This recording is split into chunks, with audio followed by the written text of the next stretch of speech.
Hi guys, in this video I will show you how to propagate your own moss. I bet that you would like to have such a nice looking flame moss. It's a cheap and easy method that you can do it with materials that you have at home. It is good for any kind of moss, Java moss like this. I have a little crepidomanes also here that I need to separate. This flame moss is only 1 week old, so it's not that big, but this one, it's 4 weeks already, so it looks absolutely amazing. The growth is huge. Stay until the end of the video to see what you need for this easy method. You need a pair of sharp scissors and some cups. I usually save these in vitro cups, or if you have a bigger quantity you can use this kind of food trays,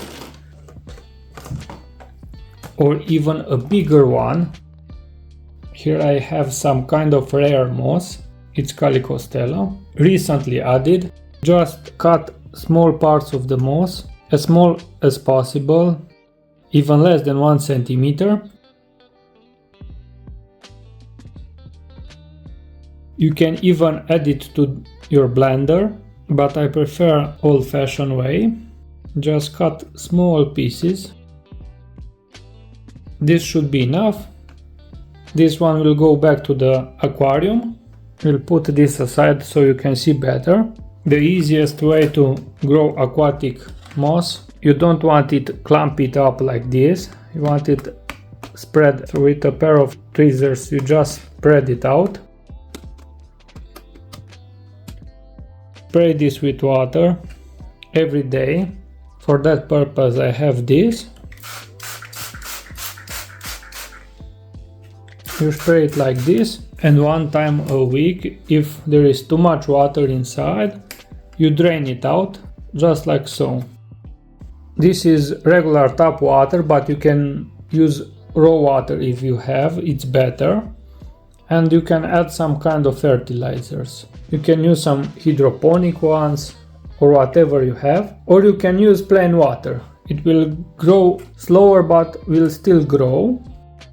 I actually didn't use any fertilizers here, just plain water, because I wasn't in any rush. 1 week it will look like this. It's almost double the quantity.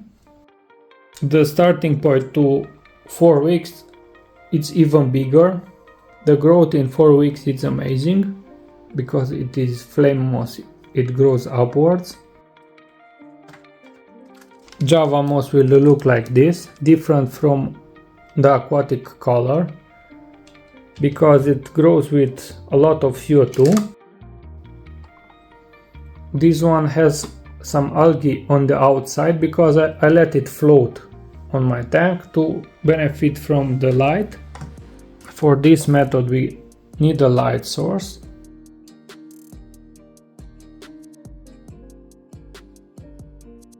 This is my farm tank, so I let them just float here to benefit from the light. It's not an aquascape aquarium.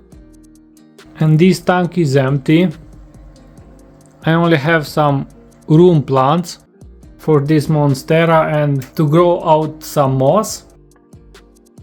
Wherever you have a little light you can use to propagate some moss. This light was designed for an aquarium, but until I manage to set it up, I will use it to propagate some moss and some carpeting plants.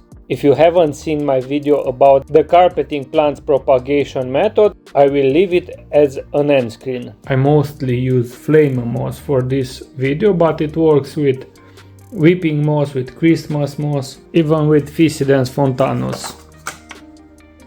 And if you have such a big quantity like this, you can cut them into pieces with a knife on the cutting board. And the costs are minimal because you already have the light there. There is minimal risk of algae.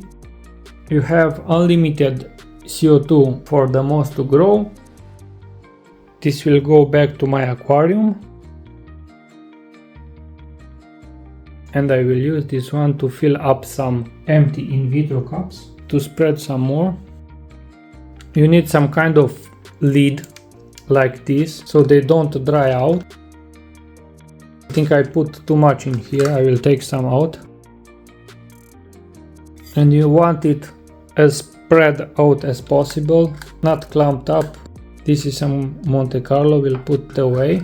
I can grow Monte Carlo as well, but in a different manner. I will show you that video as well.